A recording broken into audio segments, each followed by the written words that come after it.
Bom, pessoal, uma vez que na nossa última aula nós fizemos uma diferenciação entre direitos obrigacionais e direitos reais, nós vamos ter três probleminhas. Na verdade, são três figuras que existem no direito muito importantes que não se encaixam nem adequadamente nos direitos reais e nem nos direitos obrigacionais, chamados direitos pessoais. Então, eles não estão exatamente em nenhum dos lados dos polos que nós marcamos, entre direitos reais e direitos pessoais ou obrigacionais. Essas três figuras que eu vou explicar para vocês nesta aula e nas duas próximas são as obrigações propter rem, os ônus reais e as obrigações com eficácia real. Na aula de hoje nós vamos falar sobre a obrigação propter rem, na próxima vamos falar sobre obrigação com eficácia real e no terceiro momento nós falaremos sobre os ônus reais, porque quando não encaixar em obrigação propter rem nem obrigação com eficácia real, será um ônus real, tá bom? Então são três figurazinhas que não se encaixam adequadamente em nenhum dos dois polos e depois vocês vão entender por quê. Então vamos lá, começando. Nesse momento vou falar só da obrigação propter rem. O que é essa tal obrigação propter rem? Vou dar um exemplo aqui que já fica mais fácil explicar para vocês. Eu sou proprietário de um imóvel. Ser proprietário de um imóvel não é um direito real? Sim, é um direito real de propriedade. Beleza. E aí o que acontece? Existe uma obrigação, que surge uma obrigação para que o Roberto pague um IPTU. E por que existe essa obrigação? Porque eu tenho o direito real de propriedade. Ou seja, o que é essa figura? O direito olha para mim e fala assim: Roberto, você tem o direito real? Tenho. Então você vai assumir uma obrigação. É uma obrigação que você tem, Roberto, porque você tem um direito real. É uma consequência do fato de você ter um direito real. Então, no caso aqui, o nosso IPTU é um direito real que eu tenho, que é a propriedade, que gera uma obrigação de pagar. Eu repito, só tenho obrigação de pagar porque eu tenho esse direito real. Se eu não tivesse o direito real, a obrigação não era minha. Então, isso aqui, pessoal, o de ter o direito real imobiliário gera obrigação de pagar IPTU. Isso aqui é uma obrigação propter rem. Então, é uma obrigação que surge pelo fato de eu ter um direito real. Se eu não tivesse o direito, eu não teria a obrigação. E quem tem o direito vai ter a obrigação. Perfeito? Então, isso que é uma obrigação propter rem. Olha só um julgado aí do STJ na tela de vocês, só explicando que o IPTU, né, e o ITR, que é o Imposto sobre Propriedade de Áreas Rurais, são obrigações propter rem. Quem tem o direito paga o ônus, né, de pagar o IPTU e o ITR. Vamos lá ver outra figura? Sou proprietário de um apartamento. Se eu sou proprietário de um apartamento, eu não tenho o direito real de propriedade? Tenho. Então o direito olha para mim e fala assim: você tem o direito real, Roberto? Tenho. Então vou te dar uma obrigação. Você não pode mudar a fachada do prédio. Fachada, pessoal, de prédio, né, desses condomínios, é um negócio que a gente não tem que encostar. Sempre dá problema. Mas, enfim, voltando aqui. Eu tenho o direito real? Tenho. Então a lei olha para mim e fala assim: essa é uma obrigação que surge porque você tem o direito real. Então, ter o direito, ter o apartamento, ter a propriedade, gera o dever, a obrigação de não mudar a fachada. Essa obrigação que eu tenho de não fazer, de não alterar a fachada, vem do fato de eu ter esse direito real imobiliário. Resultado, a obrigação de não alterar a fachada é uma obrigação propter rem. Perfeito? Então, Roberto, mas o inquilino, né? O inquilino não tem obrigação propter rem, né? Porque ele não é o titular do direito real, ele pode mudar a fachada? Não. Mas se ele fizer isso, quem vai pagar o pato é o proprietário. Porque o proprietário que alugou, ele tem que fiscalizar para que esse inquilino não viole esse direito que ele tem, esse dever que ele tem de não alterar a fachada. Então vamos ver outro caso aqui, explicar para vocês melhor com exemplos, né? Sou proprietário de um imóvel. Sou. E aí o que acontece? Tenho direito real de propriedade? Tenho. Então eu tenho um direito real. A lei olha para mim e fala assim: você tem o direito real? Tem. Então você tem a obrigação de construir um muro de divisa. Um muro que separe você do seu vizinho. Eu tenho que construir metade, o vizinho vai construir metade. Nós temos. Mas por que nós temos? Porque vocês têm o direito real. E aí então, pessoal, construir um muro de divisa é uma obrigação de fazer e é uma obrigação próprio terreno, porque surge do fato de eu ter um direito real. Se eu não tivesse o direito real, eu não teria obrigação de fazer muro de divisa. Por isso, por exemplo, é que o inquilino não tem que fazer o muro de divisa, não é obrigação dele. A obrigação é quem tem o direito real, quem é o proprietário. É assim que funciona. Vamos ver outra situação aqui para elucidar mais essa matéria para vocês. Isso aqui é muito boa. Eu tinha um imóvel, né? E, portanto, eu tinha o direito real de propriedade. Mas acontece que eu vendi esse imóvel. E uma coisa muito difícil de acontecer hoje é você vender um imóvel com dívida de IPTU. Primeira coisa quando se faz, né, quando a gente dá entrada no cartório para fazer escritura de compra e venda, é o próprio cartório pedir uma consulta à prefeitura para saber se tem débitos.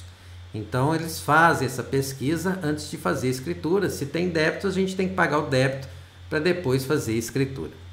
Mas vamos imaginar que houve um erro da prefeitura, como já aconteceu, inclusive tem julgados a respeito disso, é porque às vezes a prefeitura erra e deixa passar a venda de um imóvel com dívida de IPTU.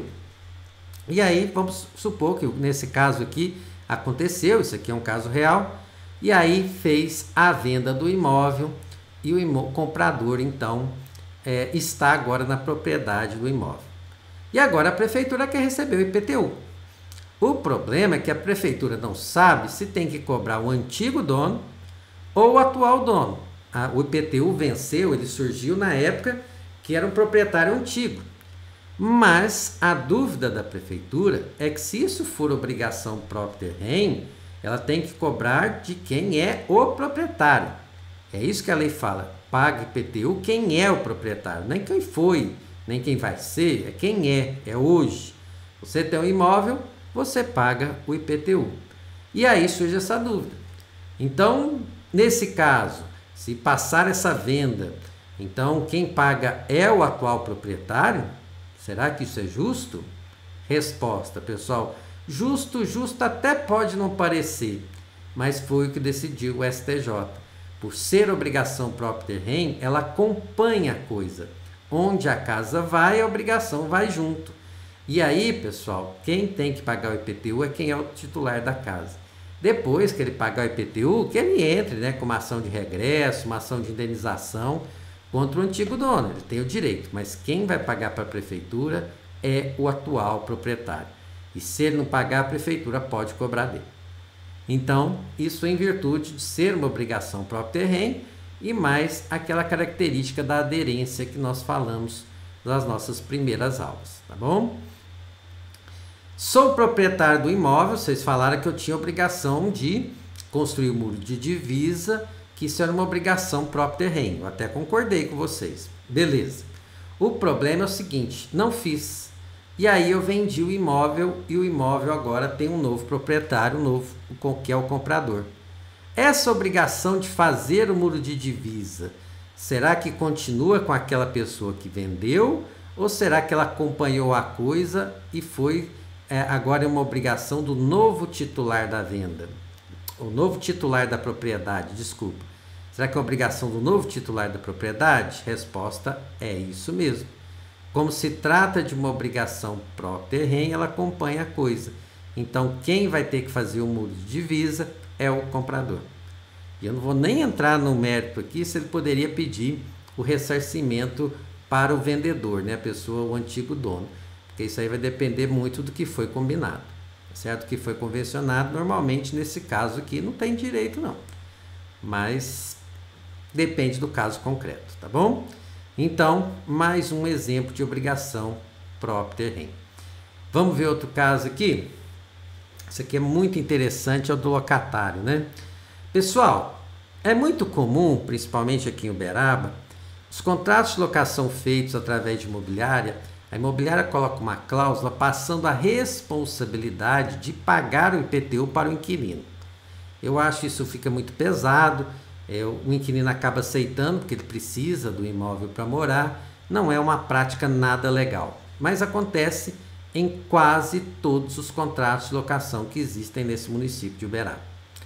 E aí o que acontece? Passou responsabilidade para o locatário. E aí o que acontece, né? Então é uma obrigação própria terreno, vocês já falaram, isso é uma obrigação de quem é dono, né? É do proprietário, mas o proprietário passou isso para o locatário, por meio de contrato entre eles. Só que vamos imaginar que o valor desse IPTU, isso é caso real, veio muito alto, veio desproporcional, veio um exagero. E aí esse locatário, como ele tem que pagar o IPTU, ele queria questionar, né, na prefeitura o valor do IPTU, falar, calcule isso aí de novo, que vocês encareceram demais, está errado.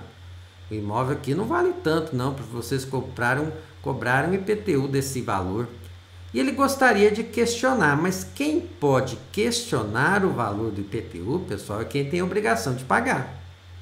E aí que surge a dúvida. Quem que tem a obrigação de pagar o IPTU quando, no contrato de locação, né, o locador passou essa responsabilidade para o locatário?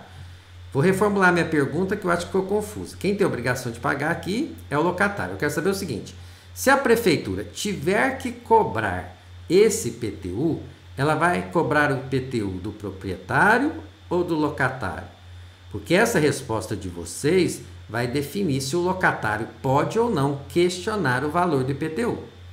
Porque se vocês falarem que o locatário não pode questionar, né, porque só quem poderia questionar esse valor é o proprietário, porque legalmente, né, de acordo com a lei, é quem a prefeitura pode cobrar o recebimento, então nosso inquilino vai ficar numa situação ruim. Aí se for o que a lei prescreve é o que a gente tem que fazer. E aí eu queria saber, a prefeitura pode cobrar o IPTU do proprietário, pode cobrar o IPTU do locatário ou pode cobrar dos dois? Na verdade, pessoal, a prefeitura só pode cobrar do proprietário porque é uma obrigação própria terreno. Quem tem o dever de pagar o IPTU é quem tem a propriedade imobiliária. Ou seja, se o locatário não pagar, é um problema para ser resolvido entre o locatário e o proprietário, entre eles. Mas para a prefeitura, quem tem que pagar é o proprietário. E é por isso que se firmou, inclusive, uma súmula do STJ, falando que o locatário não tem poder para questionar o IPTU na prefeitura. Certo? Que é uma obrigação própria terreno. Então a prefeitura só aceita questionamentos das pessoas que têm o dever de pagar, que no caso é o proprietário. E muitas vezes a prefeitura nem sabe, né, quem está lá no imóvel. Então é absolutamente normal. Perfeito? Então não pode questionar o valor desse IPTU. Bom, então vamos lá. Um alerta que eu dou aqui para vocês. Será que o consumo de água e luz é uma obrigação própria terreno? Pessoal, vamos pensar aqui o seguinte. Fato de eu ter a propriedade, eu sou obrigado a ter uma ligação de água e luz no meu imóvel? Eu tenho o direito de não ser consumidor de energia elétrica? Aí está a resposta. Como vocês não estudaram Código de Defesa do Consumidor, eu vou só dar uma dica para vocês, que segundo o Código de Defesa do Consumidor, lá no seu artigo 2º, e o artigo 2º, uma resolução da ANEEL, que trata dessa questão da energia elétrica, consumidor é quem utiliza a energia elétrica, não é o dono do imóvel. Então, consumidor é quem utiliza a energia elétrica. Ou seja, se por um acaso a pessoa usou e não pagou a CEMIG vai acionar quem usou e não o proprietário do imóvel.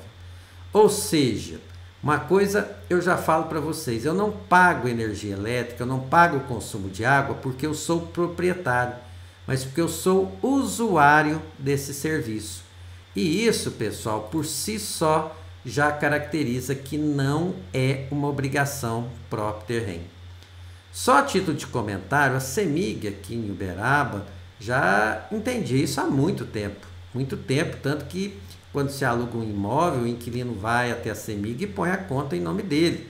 Então a escritura, o registro está no nome de uma pessoa e o consumo de água, de luz, está no nome do locatário. Isso é absolutamente normal e essa desvinculação acontece porque justamente não é uma obrigação próprio terreno.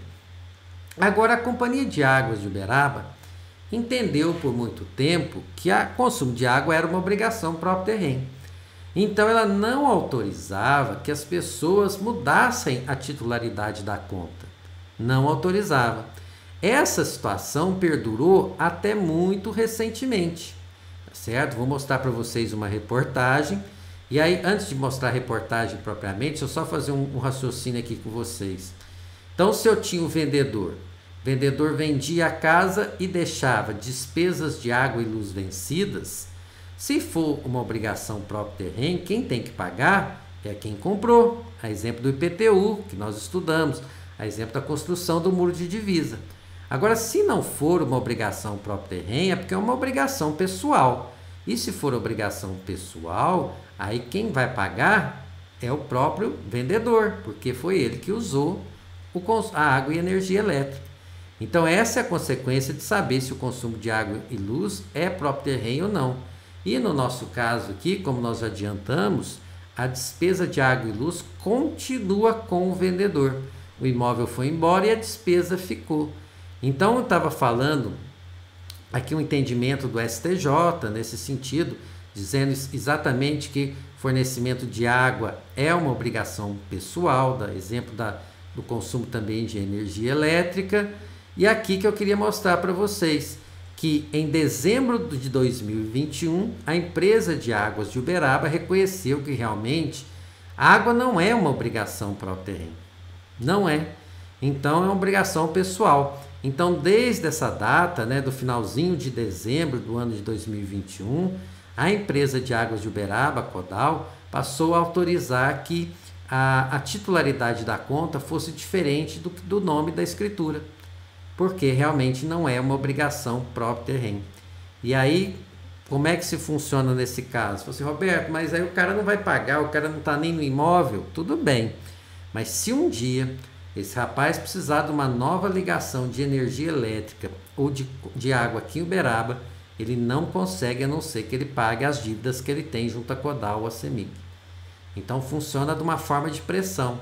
Além do que, a Codal e a CEMIG podem negativar o devedor, no SPC. Então tem essa possibilidade. Mas a pessoa também não consegue pedir a ligação de água e luz para o imóvel que ela mudou, porque ela tem débitos junto à Codal e a CEMIG. Então é assim que essas empresas trabalham, tá bom? Não vão ficar no prejuízo, vocês podem ter certeza. Então, esse consumo de água e energia elétrica não é uma obrigação próprio terreno. Perfeito, pessoal? Mais uma vez, então, muito obrigado.